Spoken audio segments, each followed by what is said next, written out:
پھر اللہ تعالیٰ فرماتے ہیں پھر ہم نے یعنی اللہ تعالیٰ نے موسیٰ علیہ السلام کو، دیکھو ہم نے کا مطلب کیا ہے، اللہ تعالیٰ، ٹھیک ہے، اور اللہ تعالیٰ نے موسیٰ علیہ السلام کو کتاب دی تھی، کون سا؟ توریات، معلوم ہو گیا، جس سے اچھی طرح عمل کرنے والوں پر نعمت پوری ہو اور سب احکام کا تفصیل ہو جاوے اور رہنمائی ہو اور رحمت ہو، تاکہ وہ لوگ اپنے رب کے ملنے پر یقین لاوے۔ اس طریقے سے موسیٰ علیہ السلام کو کتاب توریات دی تھی، اس طریقے سے ان کا عمل کرنے سے وہ اپنے رب کے ملنے پر یقین لاوے۔ اور یہ قرآن ایک کتاب ہے، جس طریقے سے موسیٰ علیہ السلام کو دی تھی اسی طریقے سے ہمارے محمد مصطفیٰ صلی اللہ علیہ وسلم پر ایک قرآن نازل ہو گیا، اور اس کے بعد میں کوئی پیغمبر آنے والا نہیں اور کوئی کتاب نازل نہیں ہونے والا نہیں ہے۔ یہ آخری کتاب ہے، اللہ کا قیامت تک یہی رہے گا، اسی کے ساتھ ہمارا جینا اور مرنا ہے۔ اور یہ قرآن ایک کتاب ہے جس کو ہم نے بھیجا بڑی خیر و برکت والی، سو اس کا اتباع کرو، اس قرآن جو بتلایا ہے وہ راستے پر چلو اور دوڑو تاکہ تم پر رحمت ہو۔ دوڑ کر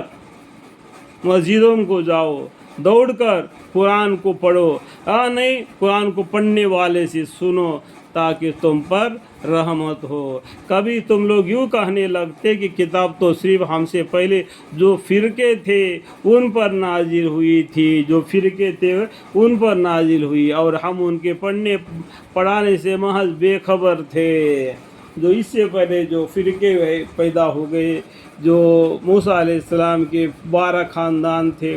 12 وسیلے تھے، اسی طریقے سے عیسیٰ علیہ السلام کے 12 وسیلے تھے، اور بھی جو چند کتابوں کے بارے میں قرآن میں ذکر ہے اس کے بارے میں بولتے ان پر نازل ہوئی تھی اور ان کے پڑھنے پڑھانے سے محض بے خبر تھے۔ یہاں یوں کہتے کہ اگر ہم پر کوئی کتاب نازل ہوتی تو ہم ان سے بھی زیادہ راہ پر ہوتے، اور اس سے پہلے پیغمبروں کو پر جو کتابیں نازل ہو گئی اسی طریقے سے ہم پر بھی اگر کتاب نازل ہوتی تو ہم بھی راہی راستے پر ہوتے۔ سو اب تمہارے پاس، تمہارے رب کے پاس سے یہ کتاب وضع اور رہنمائی کا ذریعہ رحمت آ چکی ہے، یہ قرآن ابھی تمہارے پاس آ چکی ہے، رحمت ہے،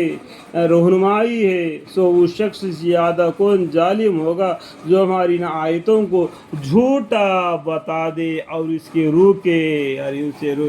جو اللہ کے آیتوں کو جو جھوٹا کہتا ہے اس سے کوئی ظالم ہوگا اسے۔ سو اس شخص سے زیادہ کون ظالم ہوگا جو ہماری ان آیتوں کو جھوٹا بتلا دے اور اس سے روکے۔ ہم ابھی ان لوگوں کے جو کہ ہماری آیتوں سے روکتے ہیں ان کے اس روکنے کے سبب سخت سزا دیں گے۔ اللہم اغفر